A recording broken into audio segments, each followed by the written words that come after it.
All right, so I do have the lines marked in my script that I'm not supposed to say that are your all lines.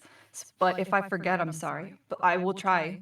I'll do my Yeah. best. Well, So, this is a very rough read, so we'll make it work, and if we make mistakes, it's okay. So yeah, it's yeah. all fun. Alrighty. Alrighty, here we go.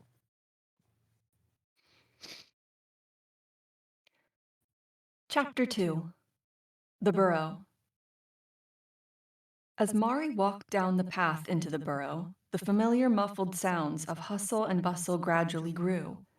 She had used this entrance many times throughout her life. It was a shared secret among academy aspirants. With Flip hopping along at her side, she approached a circular slab of stone that terminated the hall. At the center of the stone was a small hexagonal depression. Mari pulled a silver pendant from beneath her vest, pressed it into the concavity where it fit with satisfying precision, and focused her mind on the door. It jarred and shifted forward, rough-cut edges revealing themselves as it moved. Loose dust fell as the slab rolled to the side and disappeared into a pocket formed by the adjoining wall. Aromatic scents washed over Mari's nose, reminding her stomach that it still had an unresolved issue, while crowd chatter pressed in around her. The door opened into one of the darker alleys. Mari stepped out carefully with Flip trailing close. Behind them, the large stone door rolled back into place. On this side, it was marked with a worn yellow number 12, blending in as just another maintenance passage for sewer and utility access. Mari moved quickly out of the empty alley and wove into the bustling street. Above, vaulted ceilings were dimly lit by the warm glow of bioluminescent roots and fungi. The smell of perfectly roasted butterstick potatoes hit her like a tunnel collapse, and her stomach growled in response. She turned toward the vendor and placed her paws on the edge of the cart, pulling her face up to peer over it. A large marmot in a grease-splattered apron stood behind the cart. Steam rose from the skewers along the cart's edge. That'll be two greens. He beamed. Mari shot a paw into her vest pocket. 3 triangular stones greeted her. She looked up at the marmot, turned her paw over, and presented the blue gems. I've only got 3 blues. Would you do a half potato? The marmot leaned forward and looked her over, taking in the little gopher swimming in the oversized vest and the academy pendant resting on her chest. A grin spread across his face, and he winked. Well, why didn't you mention you're an aspirant? How about I give you the discount? One potato for He paused, glanced at her paw, then back to her. 3 blues. He popped a skewered potato free and extended it down. Mari reached up and slid the gems onto the corner of the cart. A shy smile tugged across her face as she thanked him. Flip nosed her shoulder. Mari turned to see his large, glassy eye nearly touching hers. His gaze dropped to the potato. Mari hesitated, then broke it in half. She popped one piece into Flip's mouth as he fidgeted with excitement. She ate while the crowd swept them through the Merchant Hollow, one of the borough's busiest digs. Shops climbed the walls and curled into the ceiling, held by twisted roots and stacked stone. Almost anything could be found here. Food, psionic amplifiers, elixirs, codices, even pre-war tech, if you knew which offshoot to follow. The crowd chatter was typical, but something caught Mari's attention. A knot of rodents had gathered close, looking over their shoulders and tightening their circle. Mari slowed just enough to pass within earshot. A young black and white hamster whispered, My cousin, the one in Shadow Ball, said there was suspicious activity in the deep works earlier. That's a load of worms. a tan shrew snapped.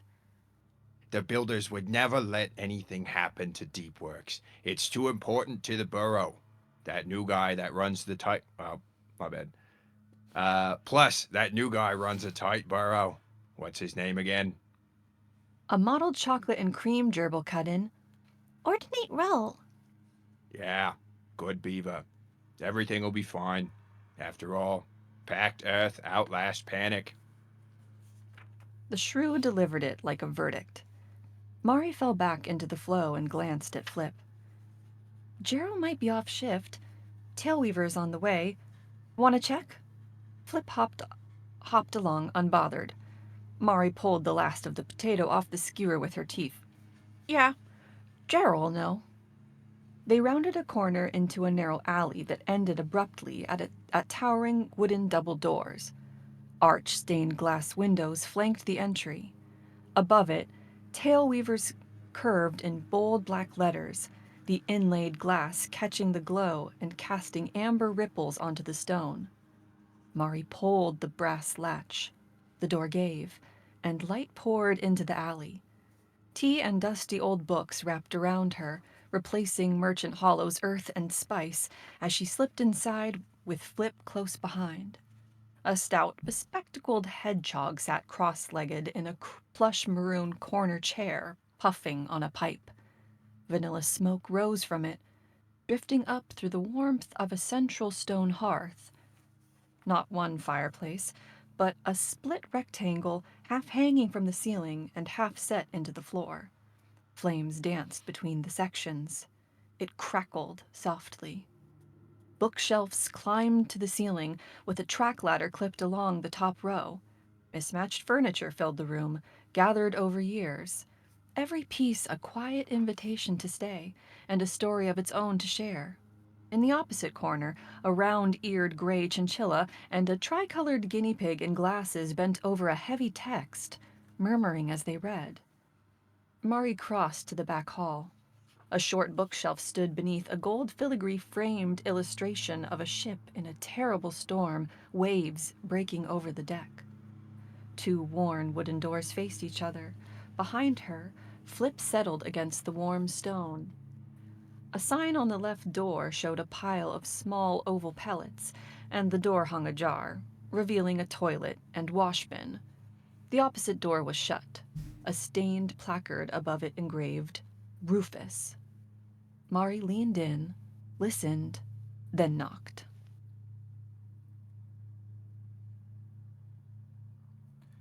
What are you guys? I can't It's- replace it. The Dang it! I hedgehog? was so. muted. I was muted. I'm sorry. I delivered it. The timing was great. I was Oh. totally muted. Dang it! I'm so No worries. sorry. We'll just rewind, pretend like it didn't happen. Okay. Not in this loon. The hedgehog called. Mari poked her head back into the main room. Oh, thanks. Well, here's a question I actually wanted to ask. Is that Zan or Shan? I was going with Zan, like a Z. Zan, like a Yeah. Z? Okay. I think I put it in a note, but I don't know if it was ever seen, but that's fine. Okay, Zan. Now we know. Oh, thanks, Zan. Do you know where he is? No idea. He was here earlier, then popped off without a word. Mari turned to the chinchilla and guinea pig. How about Jero? You seen him around? The guinea pig shook her head, then glanced at the chinchilla. Not today. Not since we got here. Mari let out a small puff of air. All right, thanks. Her eyes caught on the oversized book as she drifted closer. What are you reading? The guinea pig tipped the cover up without losing her place. The Prime History of the Burrow by Yari Highpaw. Underrated historian. Zan added from across the room, the pipe still clenched between his teeth. Great writer, too. Actually, The chinchilla pushed the book open and flipped toward the back, the pages thumping down on the guinea pig's book arm. there's a section on the Great Bird War. Outriders founding all of it. And there's a picture. He rifled faster, then froze. Isn't that your mom? Mari stepped in beside them. A gentle smile found her face. Yeah, she said softly. That's her. She traced the monochrome line. Gophers sat mounted on long-eared, peppered rabbits, striped helmets capped on their heads. Her finger stopped on a small gopher with gracile features, reins gripped tight, gaze pulled off scene with the others. Dad, too. Mari pointed to the rider beside her mother. He sat proud, a head taller than her mom. "Can't believe it. I've never seen this picture," Mari said. "Dad never talks about it." The smile slipped. The guinea pig leaned around her. "Hey, Alfie, can I have my arm back now?" Alfie blinked and flipped the pages back. Sorry, Jess. Jess tugged her arm free and shook it out.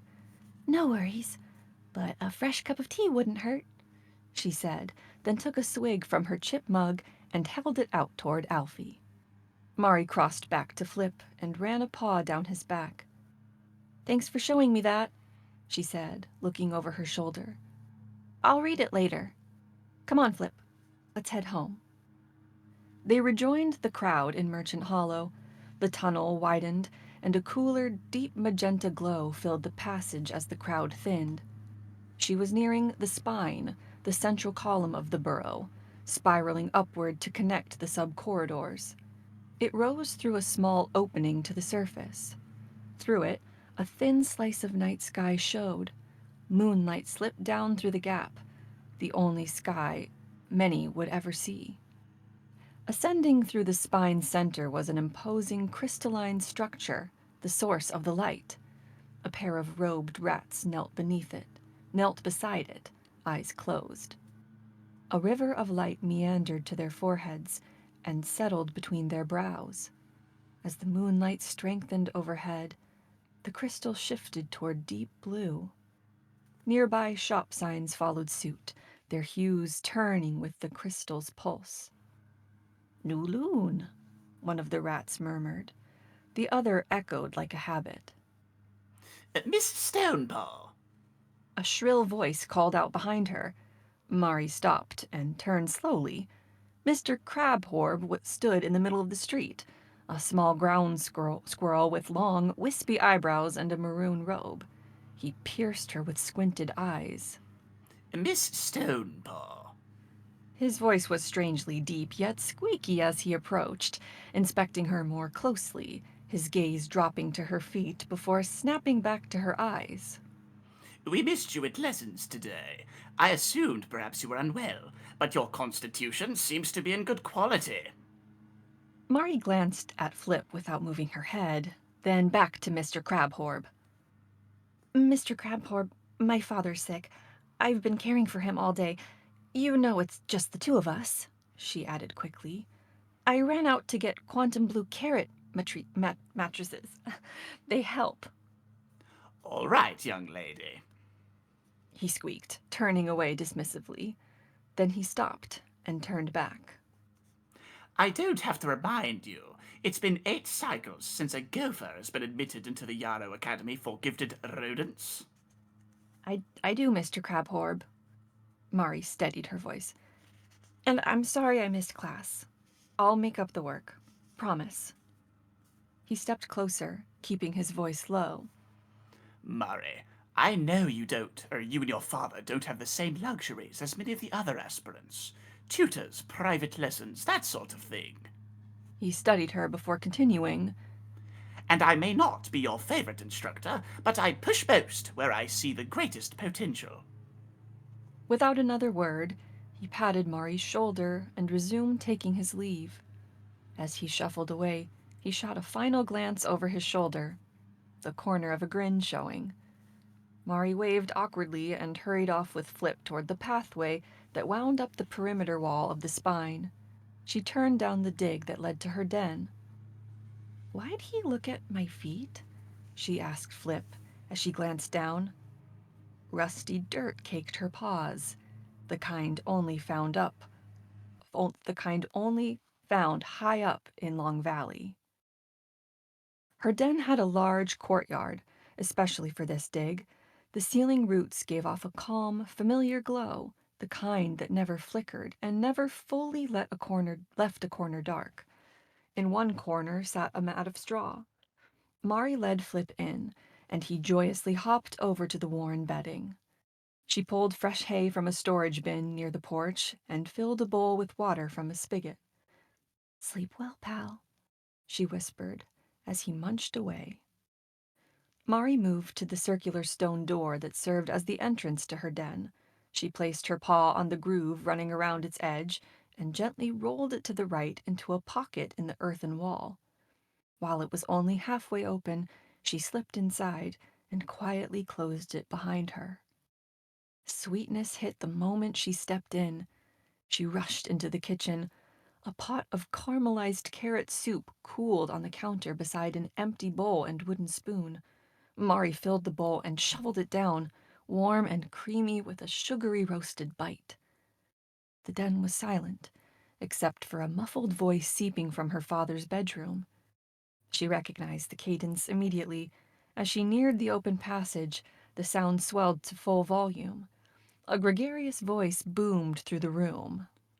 Greetings, contestants and listeners. I'm your host, Bobber Broadtail, and this is How Deep Can We Dig? Brought to you by Beaverwave Broadcasting.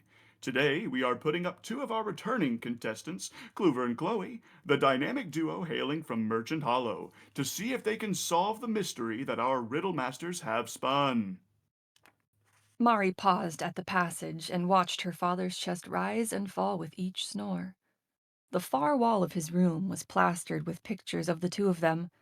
Her first day of burrow school, the day he taught her to ride Flip, a picture of her holding her acceptance letter to the academy. Centered on the wall was a painted portrait of her mother, her father, and her as a pup. He choked and rolled slightly, struggling to breathe. Mari took a step into the room, opened his door further, then stopped herself. His breathing returned to a normal cadence. "Sleep well, Dad," she whispered, and quietly went to her own room. She flopped onto her bed and stared into the darkness. Her bedroom sat back from the courtyard, tucked into the earth where the walls kept the air cool and still. The bed felt like a pocket of safety, a low wooden frame with a thick mattress and layered quilts that held her in place, the way it always had. Her pillow carried a faint, clean scent of dried grass. Her eyes wandered to the desk against the far wall. She could just make out the cluttered stacks of paper, charcoal sticks, and sketches pinned and layered over one another. Some were familiar: quick studies of Long Valley, slopes and grasses, a line of trees, the suggestion of a trail she'd walked before. Others came from somewhere else entirely, places her paws had never touched. Vistas too wide, skies that felt wrong in the best way, and shapes she couldn't name but kept drawing anyway, as if her mind knew them before she did. A soft aquamarine light pulsed to life from a small stone set into the wall beside her headboard, projecting slow, abstract shapes across the ceiling. Patterns stretched, softened, and dissolved, like ripples seen from below the surface. Mari was floating, weightless, suspended in something warm and dense like liquid, though she wasn't struggling to breathe. Calm seeped through her thoughts, dulling the edges of awareness. She raised a paw to her face and touched something smooth and unfamiliar. A mask. It covered her mouth and nose. Ribbed tubes extended from its sides, pulsing faintly. Panic flickered, brief and distant, before the calm pressed it back down. Through blurred vision, she lifted her paw again. But it wasn't a paw. Hairless, pale, long fingers extended from a wide, flat palm. It moved when she told it to, yet it felt wrong. Not hers. A sudden surge of force tore through the stillness. The warmth vanished. Gravity returned all at once.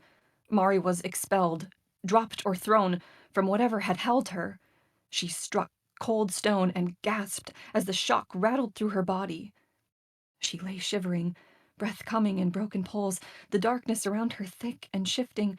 Shadows flowed like smoke along the walls, folding over themselves. Then the stone beside her began to glow. Lines traced themselves into existence, warming the darkness with soft amber light.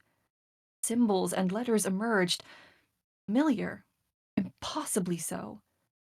The same language she had seen carved into the cave walls. Images followed. Celestial bodies drifted across the surface. Long, thin creatures moved in silence. Unfamiliar rodents stood beneath vast skies. Sleek, parabolic ships cut through space in tight formation. Last, the symbol appeared.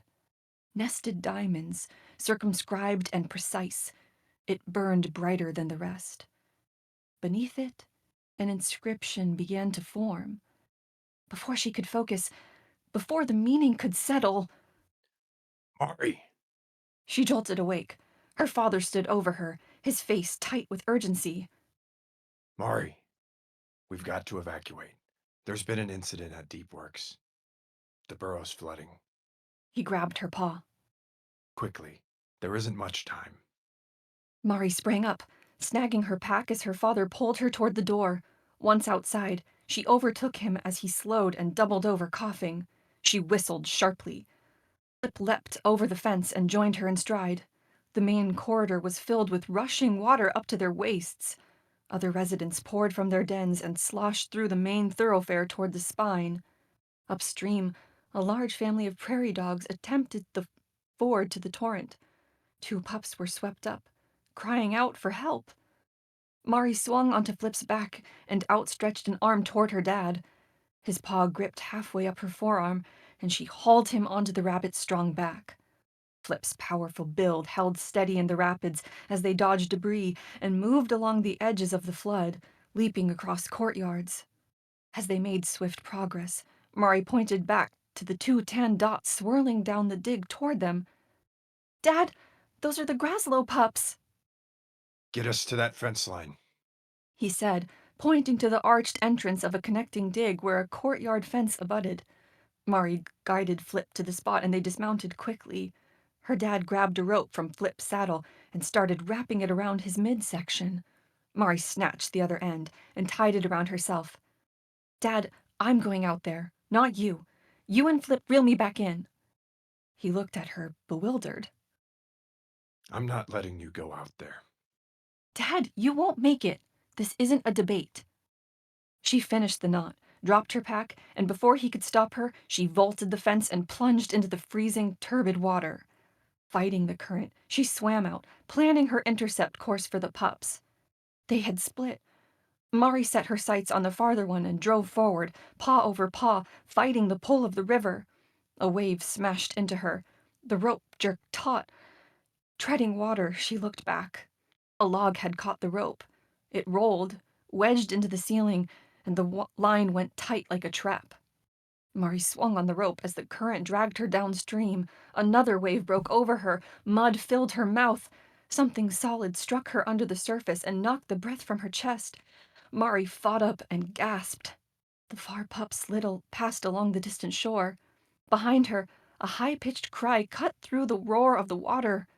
Mari whipped around and threw out an arm, catching the nearer pup by its scruff. Tiny paws clung to her soaked fur. She fought her way back toward the log where the rope had snagged. It had only looped once, and she managed to free it with numb digits. Her father and Flip towed her and the pup back to the near shore. They used the fence to haul her over. Mari collapsed to her knees, panting and coughing as water spilled from her lungs. "I couldn't save them both," she choked out, eyes welling. "Dad, the other one was too far." Her father pulled her into a hug before she could say more, sandwiching the pup between them. You did amazing. He said, voice rough. Your mother would be so proud. The 3 of them climbed back onto Flip. Mari wiped the drying muck from her face, took the reins, and steadied her voice. "Go, Flip. Get us out of here." All right. That was excellent. I feel like I should Really like want- clap or cheer or something. That'd be annoying over the audio. I don't know. Yeah, Some that was snaps, air awesome. snaps. Yeah, air snaps. Oh, thanks. That's what John was doing. Yeah, there you go. Yeah, that was awesome. I guess we can start with, I don't know. Let me check the chat really quick. You guys think if you have anything you want to say about that chapter? thoughts or anything? It's a lot of fun so Sad. far. Yeah. It's sad. Yeah. Well, I want Oh, to man. specify that I don't say anybody's died here, okay? So there's no definite end to any of the pup situation. So we'll see what happens. Right. Either Right. It's not just in a this sad book, but in moment, though. future books. She feels so sad. Oh, well, that's good to know. Yeah. So that might be a small teaser. Yeah. They're gonna Ooh. yeah, it's Love definitely yeah, definitely brings a tear to your eye. Mm-hmm. I don't know, even Yeah. maybe it's me. Like I don't know. Like I feel like when I was reading through my own books, so I read this all to my wife, and like there were moments where I was like I started tearing up, and I'm like, is it because I wrote it or like I don't know, I No, wasn't it's sure. good storytelling. Yeah. It's very good storytelling. Oh, I wrote a thanks. note. I'm trying to get to my note about Elise. Elise, right? That's how you Oh say her yeah, name? keep her Elise Keep her Elise. in chapter Let 3 me coming up. see. Yes.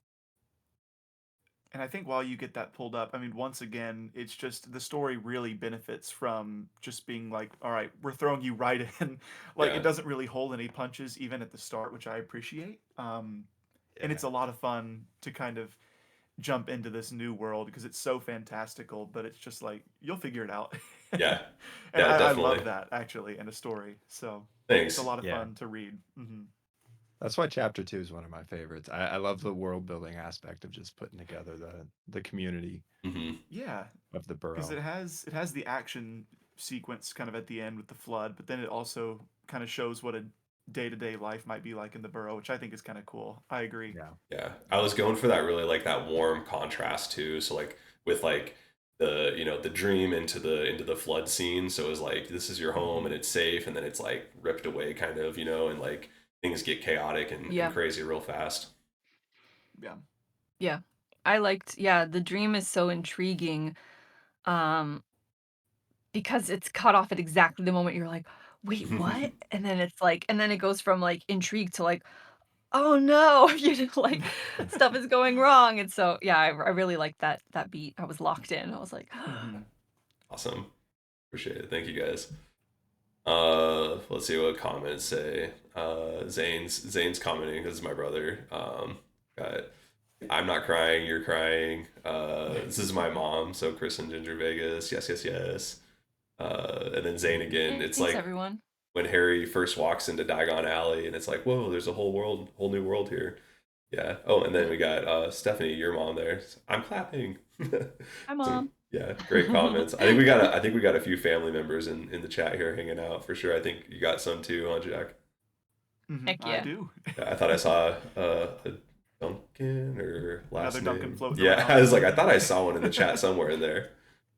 Cool. Well, glad that your guys' family has joined, and yeah, this is fun. Those are I think chapter 2 might be my one of my favorites too. There's some later on It's a too good that are really good as well. I mean, I like all of it, but yeah, I agree with what you guys said about chapter 2 for sure. Chapter 3 I is think really it does a fun good too. job. It has a lot of characters in it, more so than, a lot of the story, but I think it juggles them all really well and it maintains a good pace. You get a lot of world building, especially kind of when they're reading over the books, but it doesn't slow down the plot at all, but you get a lot of good exposition. And I Hmm. like that in a story when Yeah, they can balance that. thanks. All Does anyone right. need a break moment before we hop into the next chapter, or are we all good? Yeah, if you guys want to take a quick break, you guys good or I might try plugging in my computer. It's running out of battery pretty fast. It's a oh little yeah, older, so do that. Take a might quick take just a break. minute. I'll be Mhm. right back as well. We'll just leave the stream up. So Sure. um, everybody I'll in the hang. chat. Oh, you want to hang? Okay, yeah. If you I can can hang. still talk to chat too. I don't know if you can see the comments in chat if you want to hang Yeah, out I can. and you can keep the stream moving to some extent there. We'll be right back though. Yeah, All right. I can answer any audiobook questions if people got them. So, Claire can but answer all of the lore questions as well. I can answer some of the lore questions. Well, yes, but I don't want to give anything away. I also feel like because it's so original, it's like even though I've read it, I wouldn't feel like an expert because it's so vast. Yeah, And yeah, it's very for sure. cool. Yeah. All right. I am back as well, so if anyone has any That was questions so on this fast. side. Yeah, it was just right over there, so we're good. Thank you. I appreciate it. Thanks for watching, everyone. Family and friends. This is a lot of fun. Yeah. Have you guys You're very good at this, Claire. Oh, thank you. Yeah, I can Thanks. see why you can pay your bills doing this. Good job. Thank you. It's a relatively new career venture for me, but I really like it a lot and it's been going well. So I'm happy that I got to do this and it's really fun. It's really fun. This is like so special because honestly, a lot of the times we're just reading alone by ourselves. So any opportunity to hop on a live call with real humans and act together, it's such a treat. Um, so yeah, appreciate you guys being here and being involved, and it's really nice. Yeah. Let's see. I see my buddy Anthony in the chat. What a glorious journey this was. Yeah, Heck still yeah. got more chapters to go. We got 2 more Yeah, coming two up. more. So, Mm. we're at that halfway point for sure. Now I just get to do what we call the wild lines. Yeah. The dialogue lines. So Yeah, we get to flip the roles a little bit, and Mhm. me and Jack are gonna narrate. That'll be be fun for exciting. sure. Yeah. Yeah. What are your so you listened to Project Hail Mary, you like Ray Porter. Do you have any other audiobook recs or like favorite narrators to listen to? Oh my gosh. Yeah, Project Hail Mary is a really good audiobook. 11/22/63 by Stephen King is Mm. narrated by I think his name is Craig Wasson. I think he won an award for that one. Oh, It cool. was really, really good. Um, and also the Red Rising series with Yeah, Tim that's been on my Burrard. list. Yeah, He's oh my gosh, he's such a good narrator. Um, awesome. one of those one of those narrations where you just absolutely lose yourself, Yeah. um, Mhm. and you forget that he's just doing different voices, um, and you're just in it. I love it. This is Yeah, that one that of my Stephen King one you were. Oh, sorry, I just came back. No, Red go ahead, go Rise, ahead. the Stephen King one also. Oh, okay. That's another one of those books. You were telling me about that one. Yeah. I was blown away because so, like the Project Hail Mary movies coming out and Ray Porter I think got to go to some kind of event. It was probably like a release screening or something, but he was being interviewed and I was blown away because he said for Project Hail Mary, I'm sure he got like a very in-depth like overview of the book, but he didn't actually read the book ahead of time before recording it, Oh which wow. just like That's crazy. blew me away because he does, the accents and like the robot voices and, when you're at that level that he is, you do get, like a very detailed synopsis and they tell you which characters have accents, but still I was like, Mhm. whoa, like he is a top tier narrator. I mean, once you've done like a couple hundred books, you get pretty good at the cold reading skills, but Yeah. I was extremely impressed. Have you guys So, listened to any of the Dungeon Crawler Carl? I've been listening to those with Jeff Hayes. He's really good too. not yet, but it's on my to listen list. Yeah, Yeah, Mhm. yeah, that it's sounds fun. very fun. It's a very Yeah. fun. I've never read or listened to a lit RPG before, so it's been a fun experience. Like I don't know. I guess like sometimes as like a writer or like a creator, you're like I didn't even realize I could like do that. Like Right. I could Mhm. write. Oh, I could write it like this. That's cool. I think Yeah. it's fun You to should. yeah You should, because I feel like you would do so well. And honestly, like, it's such a huge genre. They have Lit yeah. RPG Con. Like, it is booming right now. It's hmm extremely popular. I So, and think this honestly, like, feels like it without the, like, yeah. game aspect.